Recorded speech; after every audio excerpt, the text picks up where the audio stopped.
Hello and welcome to another episode of Royal Oak Garage Beers.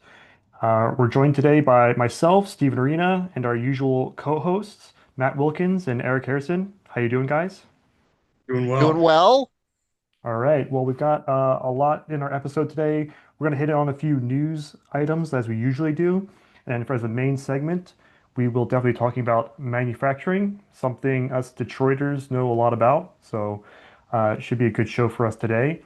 But first, we just before the show started, we were talking about I don't know, Eric, what's this? What is this controversial commercial that everyone's been talking about that I have not seen? So It's the Sydney Sweeney ad. I want to So it's experience. for jeans for blue jeans, but we're gonna do a live reaction as the Or, kids do these days. So okay, Steven's never seen it. Hopefully you can hear it. Maybe it will be peak. Yeah, let's check this out. Can you see the screen? I can see it. All right, let's do. Is the headers showing at the top? No, I don't. Okay, let's turn this all the way up. Here you go.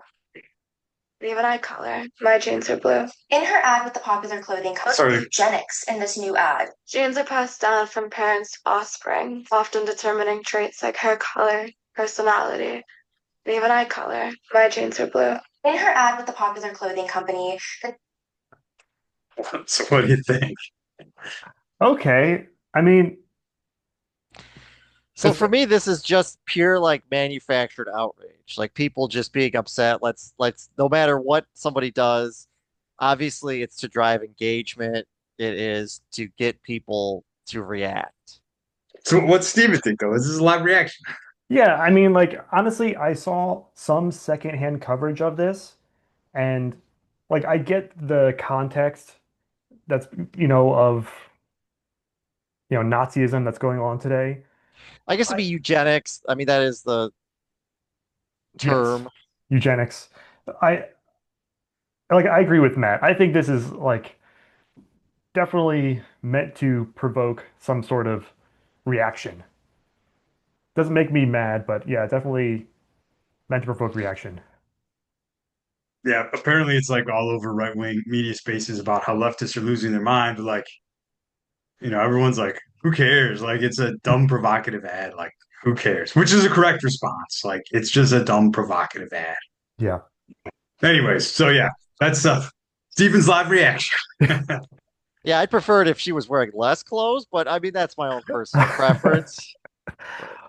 But We didn't talk about what we're drinking today. I have a Zozo, which is a Belgian blonde from my favorite Urban Rest. What about you Oh, guys? just I just have a water for me. Matt That's staying my wife. hydrated. Matt staying high. I have an elderberry sparkling wine. So my wife wanted elderberry sparkling wine. I'm like, all right, let's do it. So that's what I got. Well, this is Royal Garage Beers, but we are also dads, so we've got wives who want It's us to the drink, You got to take one for the team sometimes. that's So right. it's a team sport. Exactly. Okay. So moving on to the news. One thing I wanted to mention because it should always be mentioned.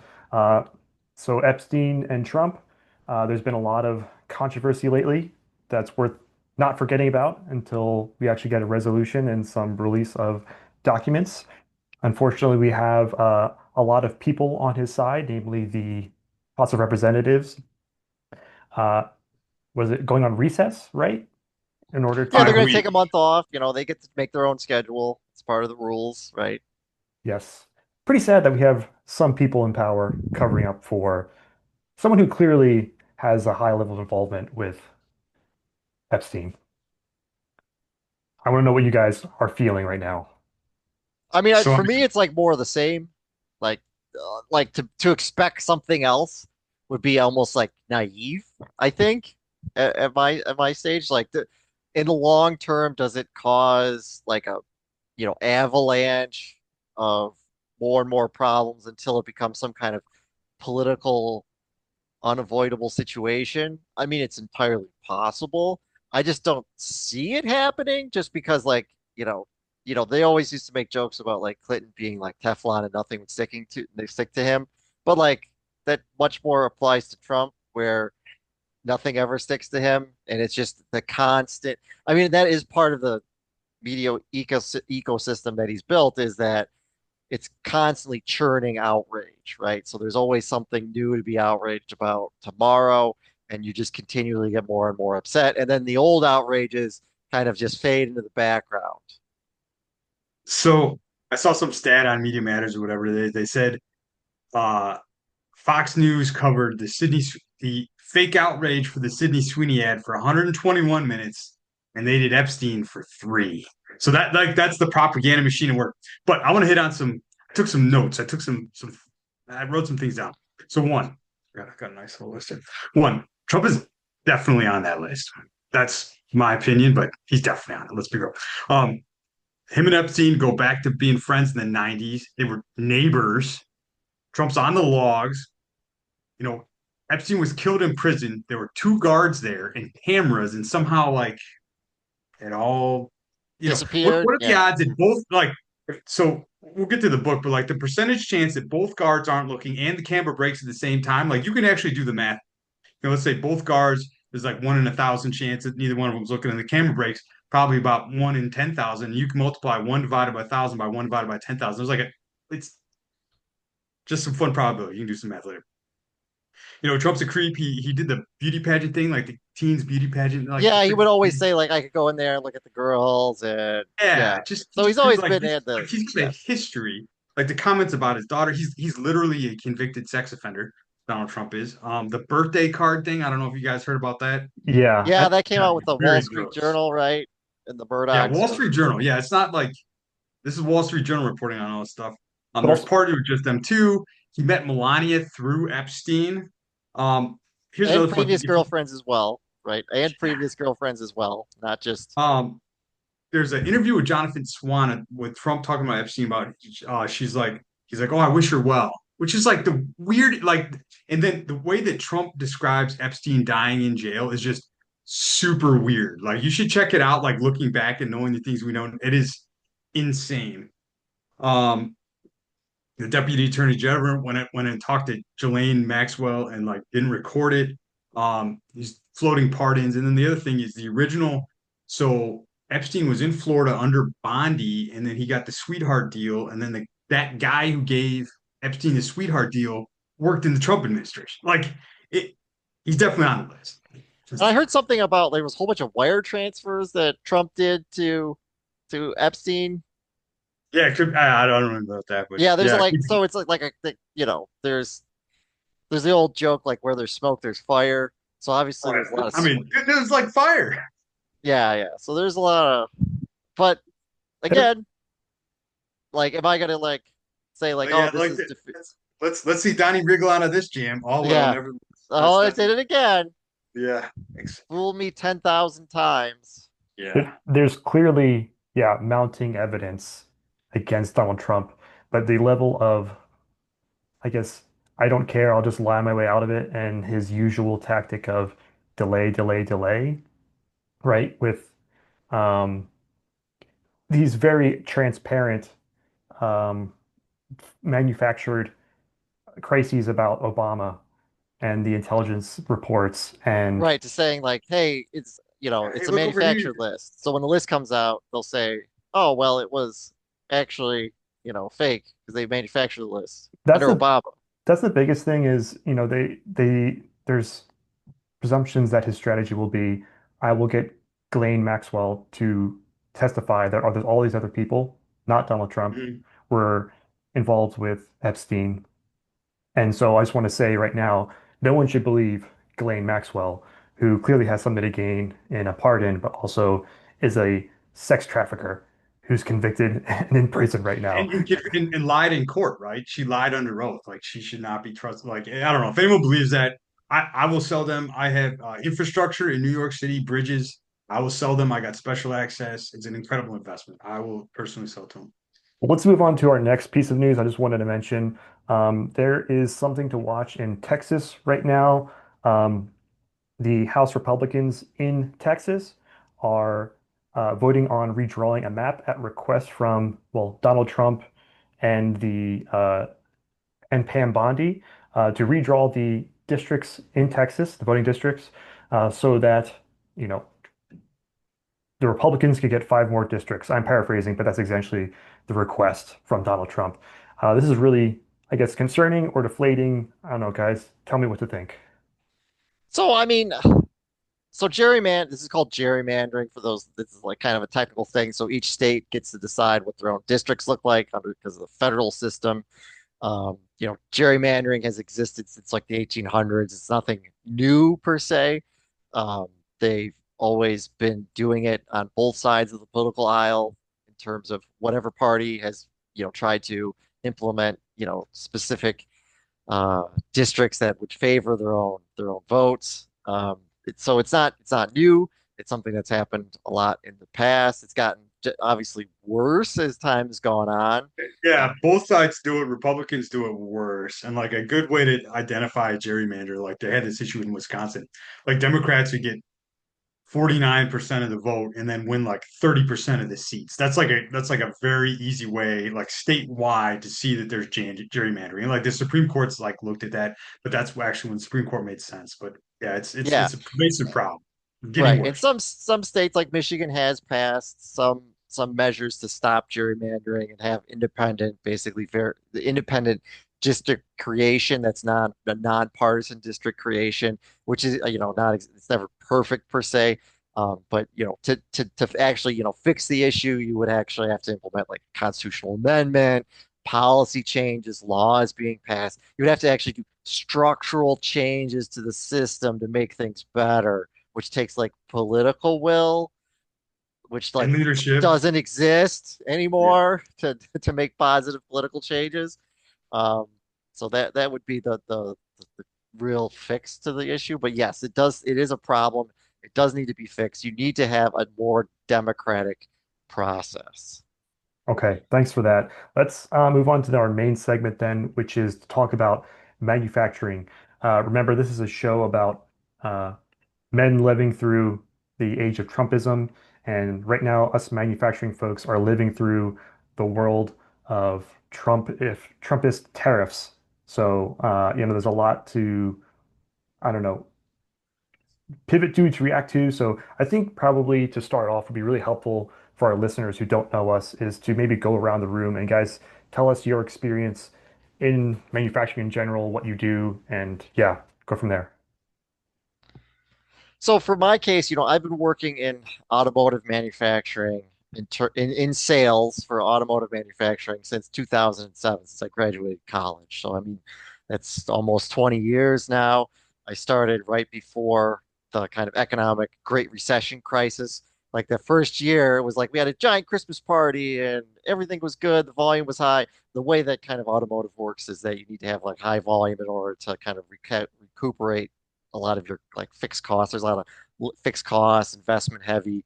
It's kind of this is the new age of manufacturing. You don't just have like a bunch of guys working on what is an assembly line, like pushing cars down and like putting bolts on cars. That's not how manufacturing works anymore. I think people have this idea of like how manufacturing worked like in the 50s or kind of this kind of very like World War II or post World War II mindset of how things work then versus now. So basically, I've been in manufacturing. I've been to different plants I've been to manufacturing facilities in France, in Japan, in South Korea, in Mexico, and throughout the United States. Eric, how about you? So I worked at OEMs, I worked at tier ones, currently director and fancy title, blah blah blah. But I like, so a lot of what I do is kind of strategic and like where do we build these things? How much do they cost? Like what's the strategy? What are our options? And so, echoing on what Matt said, the level of automation is dramatically higher.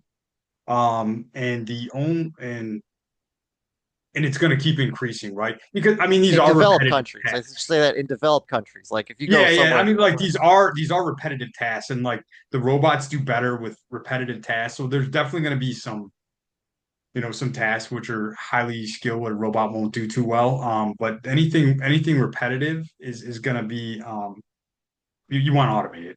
Um, and then the other issues is kind of like if it's repetitive and requires like a high like welding, like so like they weld all the bodies and stuff with robots and stuff. It's Yeah, so my grandfather, when he worked at like part of Chrysler, he was a welder. That's what his job was. He welded frames. This is some years ago, but I went to an OEM facility in Mexico, and at that time they were still hand welding. And it was like a blast from the past. It was like I was going back to the 70s. And I was like, holy shit, they're like welding these cars by hand and they're pushing them down this assembly line by hand. Like it was crazy. That's not how they yeah, do this yeah. anymore. And it's like the other thing is it's dramatically cleaner. For most manufacturing, like the engine plant does it like we used to joke you could eat off the floor. Like they're super clean. So that's like kind of like the high end, like the current job, right? Like it's a lot more dirty. So it kind of depends on the industry, on kind of profit margins and stuff too. But you still want to have like clean environments.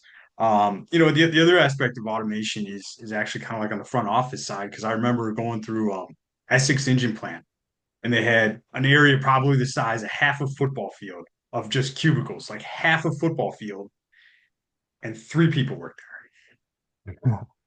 That's so they not only are they automating, because they used to have like all this stuff used to be pushing paper around, and they got rid of all that. So like even on the office side, like it's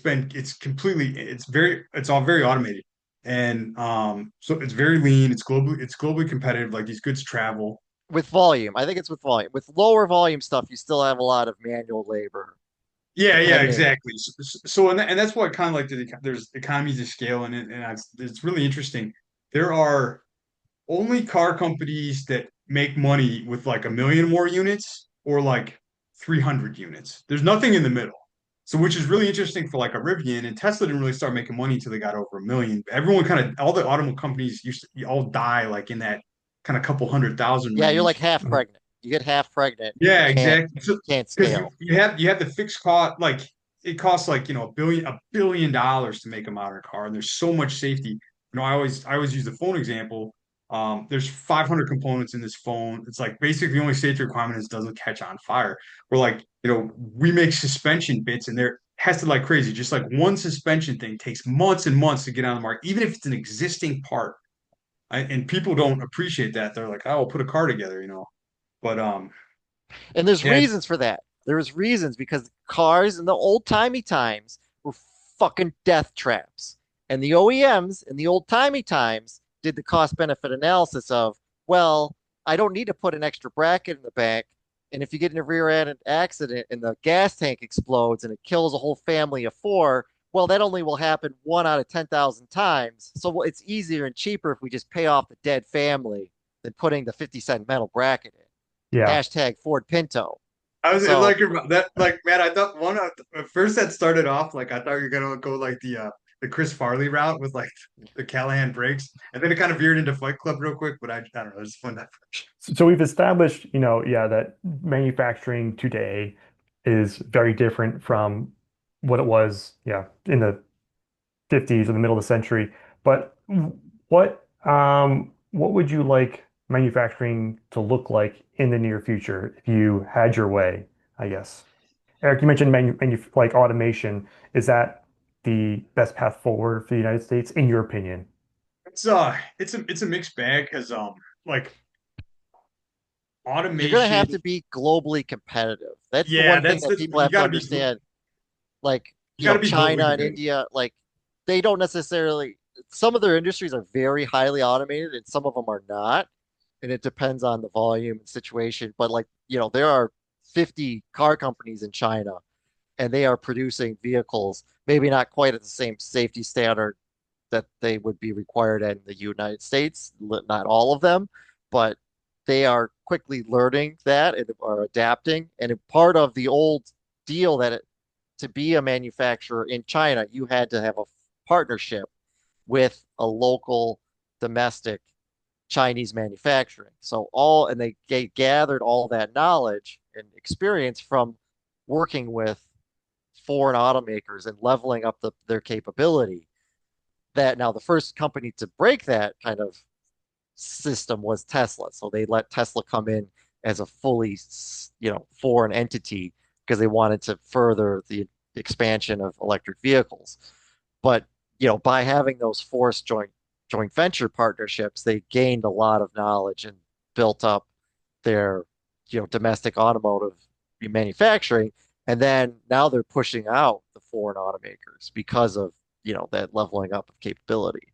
And so with this idea, how do these recent Trump tariffs fit in? Are these So I think people don't, well, one, they hear the word tariff and they don't really know what it is, right? So tariff just by itself is just a tax. It's a type of tax. It's nothing more, it's not revolutionary, right? Have existed for as long as taxes have existed, right? Countries have put tax on things forever. And, it is a tax on imports specifically. Now, who Yeah, pays yeah. that tax can differ depending on what the Incoterms are, and that's like a weird whole shipping thing that people don't ever talk about. But generally, it's either the importer pays the tax, right? So the people that are buying the good from outsiders paying the tax, Yeah, generally, yeah, just depending to on like the Incoterms. And then that passes that cost on the consumer eventually, right? So if if you don't put that cost on the consumer eventually, you just go bankrupt because you can't pay that over yeah, time. yeah. Yeah, let me jump on that. So like Yeah. the tax on importers and the purpose of the tariff, purpose is to raise prices. Like that is its purpose. So when people say tariffs don't raise, it's nonsense. That is literally its purpose is to raise prices and theoretically you protect domestic industries. It's very similar to a sales tax. It is just a type of It's sales exact. tax. Yeah, it's a different type of sales tax. Sales But tax. I think we should use like the tax with Brazil. Like, I think we need to look at three different types of tariffs, like super fast. So right now, Trump wants to do 50% on Brazil. So and in Trump's mind, he's taxing Brazil, and he talks like this. And if you listen to how he talks, like that's how he thinks. He thinks he's taxing Brazil. Brazil pays money at the border to sell stuff here, but that's not the case. It's the importers. So if you put a 50% tariff on coffee, like you just put a 50% tariff on coffee. So like the stuff that you can't substitute, like coffee, you can't grow coffee in the United States. It's impossible. Yeah, You it's can too imply cold. it, but like but it's essentially impossible to grow coffee. So that's just like the dumbest type of tariff. The second dumbest is taxes on like input goods. So like steel. So you put a tax on steel, theoretically you protect your steel manufacturers. But what they do is because the tariffs are so So temporary, high, it raises their prices. Like, and I've talked to people that are in purchasing, and they're like, yeah, the domestic prices go up to just being below what the yeah, imported exactly. because you can make more, like they can make more money. You Yeah, will. so they That the make more market money. So finds a the price way. of steel goes up, the domestic goes right underneath that. They sell a little bit more steel, but like no additional steel, and all that cost goes on to the manufacturers then. So GM has to pay more for its steel, and GM doesn't have fat margins either. Nobody in automotive really has fat margins, and they just pass it on to the customer. So that's the second type on inputs. Those are also really dumb. Also, there's only a couple 100,000 people that work in steel, while there's millions that work in manufacturing. So it's like it's a job destroyer. Final is on the taxes on finished goods. So that'd be like they put a tax on a Mercedes Benz. If there's any tariff that's not as dumb, that's the least dumb of them Right. because You could target specific like luxury goods, like say caviar. You could say Mhm. target yachts. Like if you were like, hey, only super rich people buy yachts, we're gonna put 100% tariff on yachts. Oh no, these rich people have to pay more for their yacht. Like that doesn't necessarily hurt like the overall economy. The other thing it hurts is that it hurts equipment. Like when you have to purchase equipment from overseas and you say you're manufacturing, you need to buy the special widget maker. Well, if that special widget maker is only made in, say, France or Japan or Germany or China or South Korea, where like a lot of those kind of specialty machines are made, and you have to import it, all of a sudden, if that costs 30% more, that makes you super non-competitive yeah, because and other countries that don't have that tariff can sell that good in the United States for cheaper. So like if you tariff inputs, if you tariff all these inputs, your our car industry is worse because you're taxing all the inputs. So yeah, our car industry is weaker, then the end customer has to pay more for like a like yeah, it's just it makes nonsense. the United States less competitive in terms of manufacturing. That's one thing. And also tariffs in general, just like sales taxes, are what are called regressive. So the key item is to consider that tariffs are a form of regressive tax, like sales tax, and that other tax methods were implemented, specifically income tax, to be more fair and more equitable for people so that you could bring in more money as well. The system was designed to bring in more money with an income tax.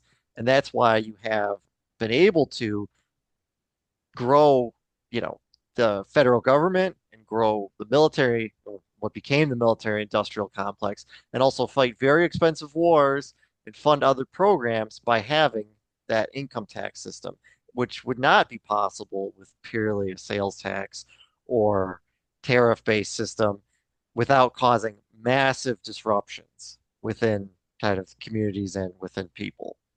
Yeah, I mean, I definitely don't love the idea of an increase in prices for, you know, not great purposes, right? Doesn't seem like there's a real benefit here. And honestly, I can attest, I'm seeing examples of these like higher input costs that you're talking about, like having a negative effect where some companies are like, hey, we're going to move this portion of production out of the US because it costs so much in tariffs to like import these inputs, whether it be steel or whatever. It makes more sense to move this portion of the production to another country, right? Where we don't have to import those goods and pay that. So it's having actually the negative effect, the opposite effect that the media is saying, oh, it's going to bring jobs or onshore these jobs to the US. So Right. And in economics there's something called comparative advantage, which is basically in one area or one part of the world that they have certain things set up and there's, because of, say, a classic example is hydroelectric power in Canada. Canada makes a ton of hydroelectric power. And so they're able to manufacture a lot of kind of aluminum smelting. You can make a lot of base aluminum product because of that hydroelectric power. And then they would sell to the United States kind of aluminum feedstocks, and that aluminum would be processed in case of, say, making a knuckle or other automotive suspension parts mhm. locally within the United States from kind of that base aluminum material. To try to produce that base aluminum in the United States, you need to, implement another like 7 nuclear power plants or something. Like it's like a crazy amount of Yeah, electricity that and just you need a doesn't gas exist in utility. this current system. Yeah, so like, going back to what Steven said though, you can just work your entire supply chain around the United States with its expensive inputs now elsewhere, and then just find some country where you can basically ship it to and then ship. They're trying to get around that, but tariffs are actually really bad at collecting revenue too, because eventually we find all these workarounds and the market gets to a new, less efficient state. But it's just a whole bunch of pain and pointlessness the whole way. So Right. There's a reason that after World War II, like there was the Soviet system with the closed market economy, the United States' goal, which was originally through the GATT treaty system and then became the WTO and the World Trade Organization and all that stuff. We built that structure of international trade. It wasn't like to make the world a better place. It was also to directly benefit the United States. And at the time, after World War II, the United States was such the economic powerhouse. It was like 45% of like the global GDP was from the United States. So we wanted everybody to open their markets because we were the only people selling anything. We were the only, like, the rest, like Europe was And the other devastated. thing is like it worked, right? The United States is the richest Yes. country in the world and still is the richest, because of these policies. Will that stay that way? Who knows? Probably not, probably not. But Yeah, my like crystal that ball is policy broken. obviously worked. Yeah, it so worked for 70 years. It wasn't like it was something that worked for 6 months. if Yeah. this method with tariffs is not the thing that's going to fix manufacturing, what would you guys like to see as real solutions or changes to manufacturing as people who work in this field every day?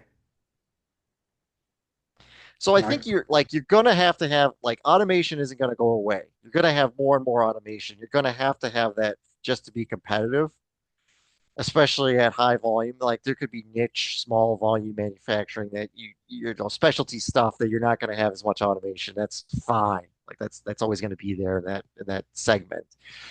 But you're going to have automation. You're going to have to try to level the playing field as much as possible in certain areas, like in America, because employment is tied to healthcare. That's basically the system that post World War II, Truman tried, there's times that we tried to implement more universal healthcare, and the deal that was made was healthcare is tied to employment. Because of that, companies have to pay. Well, in other countries, that's not the case. So that is something that makes manufacturing companies that have to compete globally. It's not a fair playing field. So having a universal healthcare option, which would be, again, Obamacare was stupid. You should have just done Medicare for all as an option for some kind of base. And I would call I personally, I would call it Medicare E, like Medicare Part E, E for everybody. But they didn't do that because it's too fucking simple. So they came up with this convoluted bullshit plan that was because they wanted to make a weird compromise system, and that's what they came up with, and that's what's been implemented. So, but yeah, so having a healthcare that's policies that are simple, that make sense, that'll take that burden off manufacturing, that'd be a good thing. Then also on a pure policy basis, like you need to have industrial policy that's focused on how do you do this. You have to do this, and tariffs in some areas will be needed and to be effective in some very specific cases. It's not a panacea. It's not something that you have to use for everything, but targeted tariffs are probably going to be needed in that kind of industrial policy. But you need to have the carrot as well, and not just the stick of tariffs. You need to have the carrot where you're investing to say like, hey, there are some things that you have to guarantee production of that you need to make in the United States, not just for cars, but for very strategic manufacturing reasons, for national defense. If you need to have rare earth metals, you're going to have to find, means to do that. Say copper production, bringing back copper from the Upper Peninsula, opening those mines again, which I guess is supposed to be happening now, will be a benefit to the country. Like you need to have that. Yeah, one thing I've visited some factories like in the US, in Mexico, and in Germany in particular, and I was struck by in Germany the level of automation that was there in comparison to particularly in Mexico, and also just generally how I guess worker centric and the level of like training and infrastructure that Germany had. And in a lot of ways, in my I guess naive view, I think that Germany is a good example of how some industrial policy can work well, Yeah, I which mean, of Germany course, also has like they have work councils, like in their board of directors, you have union representation. Like it is a very different system. And, they flex that power and they definitely want to maintain that. But I mean, they're like Volkswagen has struggled. Like they like the German OEMs and in the automotive sphere have struggled, and they are looking at very severe labor cuts. How that will Yeah. work out and everything. I don't know. I don't have a crystal ball for that. Eric, any Yes, thoughts? let me jump in a couple. So Matt, I'm more of the carrot than the stick. I think you have to provide the right incentives and let things go naturally. You end up with a more efficient system. Although Matt did hit on a point, well, like, and I'm just gonna phrase it differently. You need to have vertical supply chains for the essential stuff, right? We should have some aluminum, we need to have some steel, pharmaceuticals. So we do need some vertical integration. So if something bad happened, like just think of COVID, we had totally flat-footed with mass and generic drugs. So like we need to have some policy, and I think more of an incentive you could have a directed by, but I think Yeah, I have think an you have to incentive have the system would carrot. be Yeah, carrot and the stick. yeah. I'm more of a carrot than a stick. I think tariffs are bad, like almost universally, but you need to have something there. What's good to insource? So the high complexity stuff I think is good. High complexity, high automation, and difficult to transport. And an example I'd give is t-shirts versus airplanes, right? Theoretically, airplanes are easy to transport, but t-shirts will never be a good industry in the United States. They're just not. It's too easy to transport. It's very labor intensive. Like it's just never going to make sense. But airplanes, highly engineered, highly like that's perfect stuff for the United States. Right. So And the like one as far thing as that people don't understand is the first thing that industrializes in a country that's developing is textiles. That's since the Great Britain, like it's the like the first thing that Industrial happens, Revolution. yeah, like that happens with the Industrial Revolution. It's textiles the first thing that happens. Yeah. I also think that people have this idea of manufacturing that it's like the old school Henry Ford way still exists, which it doesn't. So like there's an old plant at Ford called the like Rouge plant, like, and at that time when the like in its heyday, 100 years ago or whatever, the Rouge plant employed like 80,000 people or whatever. You could Google it or whatever to find out the Just exact so numbers. modern assembly plants are like 3,000, 5,000. Just and those are very automated. So like powertrain plants, like even though they'll be 2 million square feet, just a couple hundred people. Right. In the old Rouge plant, or the old, like in the old Ford manufacturing, which is very focused on what's called like vertical integration. That means making everything up the supply chain. Like they had like rocks from like, Iron coal ore, and iron ore coming in on one part of the plant. They'd had timber coming in on another part of the plant. leather. And yeah, and leather. And then the other side of the plant, they got cars coming out. That doesn't happen anymore. Yeah. Okay, that's not There, how there, manufacturing works.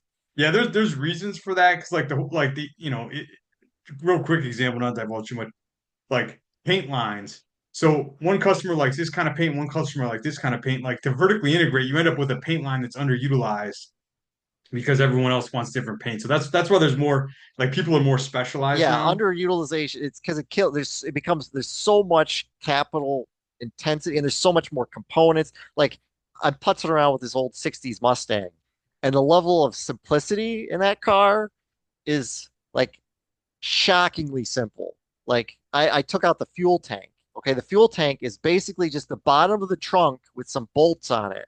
You just take out those bolts and you take the whole fuel tank out. Yeah, modern fuel tanks are very like just super quick diversion. So the price of a Mustang in hours worked at like a medium wage is about the same. This is data's a little old as it was when they came out. So Yeah, like it's the 64, modern 65. Mustang beats the snot out of a traditional one in every measure, safety, performance, all that stuff. And they're about the same. But that's just how good manufacturing has become and how competitive it is. So, But just to get back on topic, so what else do we need? Educated workforce is a huge deal. Like that's an absolutely huge deal. Like we've had mistakes where plants are like, oh, we want to stay away from unions. They put them in the middle of nowhere, and they can't find anyone with a degree to like train people to Yeah, because run you the need still you machines. need to like you need like a second shift supervisor. You need a second shift engineering. You need Yeah, all you need these a sec people. exactly. And if you don't have them, like the machine breaks, well, then nobody's there to fix it. And it just sits Yeah, for if you just day have like bolt turners, like no one's gonna fix, and that's a problem. So like, yeah, and also but you need also entry level. There is always going to be a need for entry level like positions, and that's where like immigration policy comes from. And yeah. like during COVID, like the whole automotive supply chain was basically shutting down continuously because there wasn't enough labor. And that's why car prices went crazy. Production was interrupted all the time. You couldn't get cars. The cars that you were getting were decontented, or you were buying No, they cars. It's were like, hey, focusing on the high margin stuff because that's all they could get right. parts for. Or Yeah. you were like the OEMs were building cars. They like, it came with heat. It's supposed to come with heated seats, but I couldn't get the computer chips and other components to make the heated seats. So I buy the car, and then I'm gonna have to go back 6 months from now when those parts are actually available, and the dealer's gonna put it back in for me. Yeah. It was messy. It was messy. But yeah, the educated workforce is a big deal. You also to like bring back manufacturing is gonna take a ton of capital. Because like to set so you have like return on investment and blah blah blah, but like to set up a robot costs a lot of money and then to run it's pretty cheap. To set up just an assembly line with pure manual is really it's relatively cheap to set up, but then it's not nearly as efficient. So that's why like good industrial policy is going to take a lot of capital. I think they've done some stuff with depreciating assets and all that, but that's That's another maybe the thing. one positive thing in this big beautiful bill, supposedly. Yeah, they have accelerated depreciation, which is kind of technical, but that helps with the capital side. It helps you basically don't pay taxes for like you pay less taxes up front. Stable policy is huge again because this is capital investment. So having a stable policy is super important so businesses can make smart decisions. Because what we're having right now is businesses are just not making any decisions. They're like, Because it's we're not changing doing every anything. day. It's Yeah, we're not changing doing anything. every day. Yeah, like we have a market that's getting absolutely annihilated right now, worse than COVID because it's a capital market, and just everyone's like, nah, we're not doing anything. We're taking weeks to shut down. No one knows what tariff man's going to do, so we're just not going to do anything, and it's killing us. And then the last piece Matt brought up, like rare earths and coppers, like those supply things. Yes, we should have some domestic supply, but two, we need to have like strong allies and trade partners, like the EU and where we used to have these really strong trade partners to make sure we have access to those because the United States is huge, but it doesn't have everything. So that's why you really need to have those international contacts, those international relationships to make sure that, United States and its allies can have the things that it needs globally to do whatever it takes. So that's the rest of my soapbox on what it takes for trade. But yeah, stable policy, lots of capital. We're gonna do better at the high complexity stuff.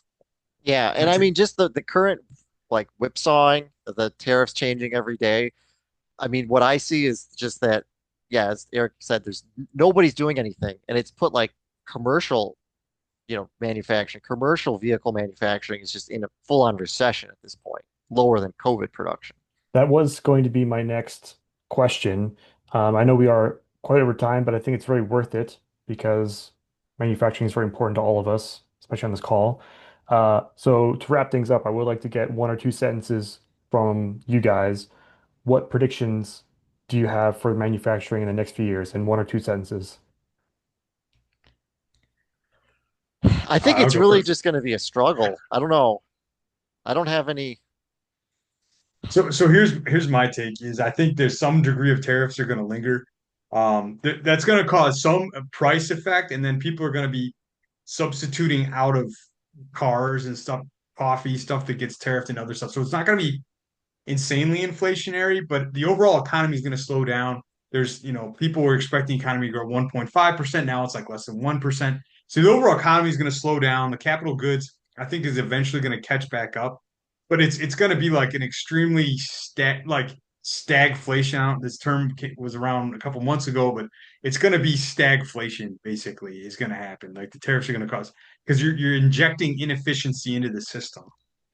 On that note, hopefully have a uh, more, I guess, uplifting topic for you guys next week. Until then, thank you for listening. See you next time.